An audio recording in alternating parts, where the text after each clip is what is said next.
Naomba nitumie nafasi hii ndugu zangu ili kuweza kukumbushana ni kwa nini tunapaswa kwenda kupiga kura tarehe 29 Oktoba ya mwaka huu 2025. Ndugu wananchi, nitatumia mfano wa baba yetu, baba wa taifa, rais pekee ambaye mpaka sasa kwa Afrika nzima amepewa jina la baba wa taifa. Mwaka 1972 alisema kwa maneno ya Kigogo kwamba to learn properly the history helps you to overcome the primitive evils of imperialism and racialism. Manake nini? Manake ni kwamba kuifahamu historia vizuri inakusaidia kujua hila zote za kibeberu na za kikabila ambazo alikuwa akizitumia mkoloni kwa wakati huo. Leo tunapozungumza, hatupambani, Chama cha Mapinduzi hakipambani na mkoloni. Mkoloni tushamuondoa. Leo tuna vyama vilivyojivisha ukoloni mambo leo, vinatumia zile sera za ukoloni kwa wakati huo kuzibadilisha kuwa sera za ukoloni mambo leo. Ndugu zangu, naomba niwakumbushe, mwanzo wa kuleta vyama vingi, msukumo wake ulianza toka mwaka 1980 kwenye nchi yetu. Lakini ilipofika mwaka 1991, hayati rais awamu ya pili Ali Hassan Mwinyi aliunda tume ikiwa chini ya jaji mkuu mstaafu Francis Nyalali. Ilienda kukusanya maoni kwa Watanganyika wote pamoja na Wazanzibari wote, kutambua kwamba je, tunahitaji kuwa na vyama vingi au chama kimoja. Mwaka 1992 ilitungwa sheria kwenye katiba yetu ya nchi ambayo ilibariki sasa kuwepo kwa vyama vingi. Na kwa mara ya kwanza Tanzania tumeingia kwenye uchaguzi mkuu mwaka 1995. Leo tunapozungumza tuna miaka 30. Yaani tukipiga kura tarehe 29 Oktoba tunakuwa tumetimiza miaka 30 toka kulivyoundwa, toka uchaguzi mkuu baada ya kuunda kwa vyama vingi. Sasa kwa nini nasema hayo? Ninasema haya kwa sababu serikali ya CCM toka awamu ya kwanza baada ya kuwa tumeingia kwenye uchaguzi mkuu iliweka misingi madhubuti na mipango mkakati ya kuweza kukwamua uchumi wa Tanzania, ili angalau uchumi wa kila mmoja wetu, awe ni baba, awe ni mama, awe ni kijana wa jinsia yote ile, uchumi wake uweze kuwa juu. Na wakaweka vipaumbele vikuu 4 ambapo leo nitazungumzia viwili kwa ufupi sana. Vipaumbele vyenyewe, cha kwanza ilikuwa ni elimu, cha pili ikawa ni afya, cha tatu ikawa ni miundombinu, na cha nne ilikuwa ni kilimo. Sasa nataka nianze na kitu kimoja kwa ufupi sana. Cha kwanza ambacho ni miundombinu. Sisi leo ni mashahidi. Hapa ni Dodondole hapa. Unalima chakula chako.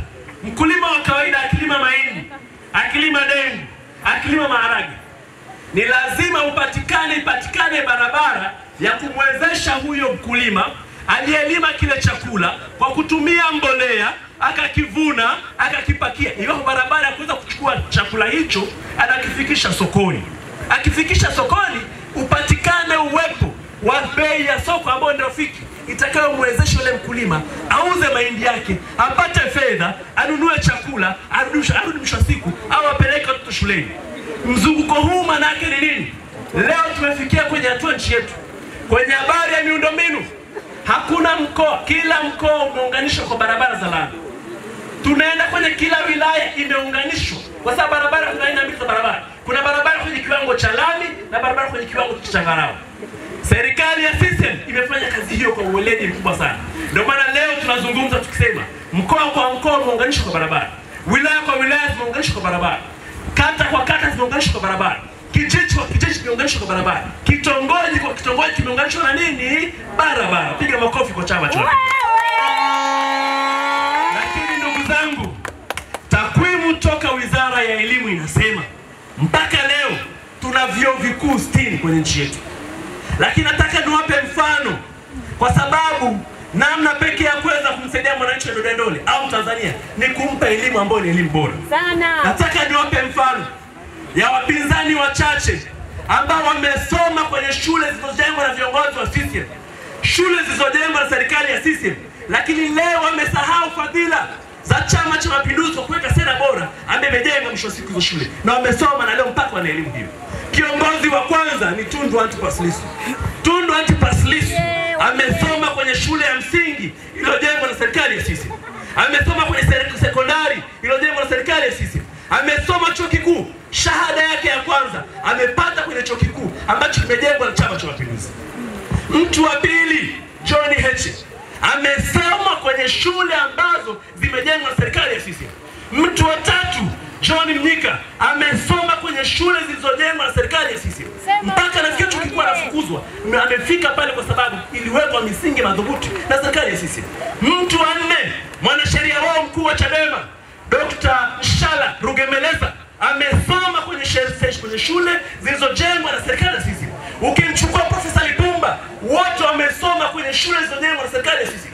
Sasa leo wanatoka, nataka niwaulize, wanatoka wanaodanganya wananchi, wanawahadaa wananchi kwamba serikali hii haifai. Kama serikali ya CCM ingekuwa haifai, ingejenga shule ambazo wao wangeenda kusoma na wapate hiyo elimu? Hakuna. Nataka niwape mfano wa matajiri wanaoonekana. Leo Lissu sio maskini. Leo Heche sio maskini. Leo huyu Rugemeleza sio maskini. Leo Profesa Lipumba sio maskini. Lakini wanawaambia wananchi wakaandamane, waharibu vitu vyao, waharibu mali zao ili mwisho wa siku wao waingie madarakani. Nataka tuulizane, kama wananchi wangeandamana wakati wao wanasoma, wangeweza kupata hiyo elimu? Wangeweza kupata hiyo elimu? Sasa ndugu zangu, kwa akili ya kawaida, wapinzani wanafikiri kwamba wananchi ni wanyonge, Watanzania kwamba hawana uelewa. Nataka niwaambieni, tembeeni vifua mbele mkiamini kwamba serikali ya CCM kama ilivyomuondoa mkoloni itaendelea kuwaleteeni maendeleo yatakayoakisi maisha yenu na maisha ya Watanzania. Mwisho wa kumalizia, ndugu zangu, mwisho wa kumalizia, rais anaweza akatoka chama chochote kile. Ndio maana leo kuna rais wa Yanga, kuna rais wa Simba, kuna rais wa wakulima na wafugaji, kuna rais anaweza hata rais kwa mfano wa netball anaweza katoka huko. Unapomtafuta rais bora ni yule anayetokana Chama cha Mapinduzi. Na maana kifupi ni kwamba kuna utofauti kati ya rais na rais bora. Rais bora ni yule rais ambaye anaweza kutekeleza ile mkakati aliyokusudia. Lakini rais bora, rais wa kawaida, ni mtu ambaye mwisho wa siku anaweza akatafuta matokeo ambayo ni matokeo hasi, matokeo ambayo hayana uhakika. Nataka niombeeni, tarehe 29 Oktoba, nendeni mkamchague Rais Samia Suluhu Hassan, mchague mbunge wenu Yohana Msita, mchague na mzee nani? Mzee Lupa. Piga makofi mengi.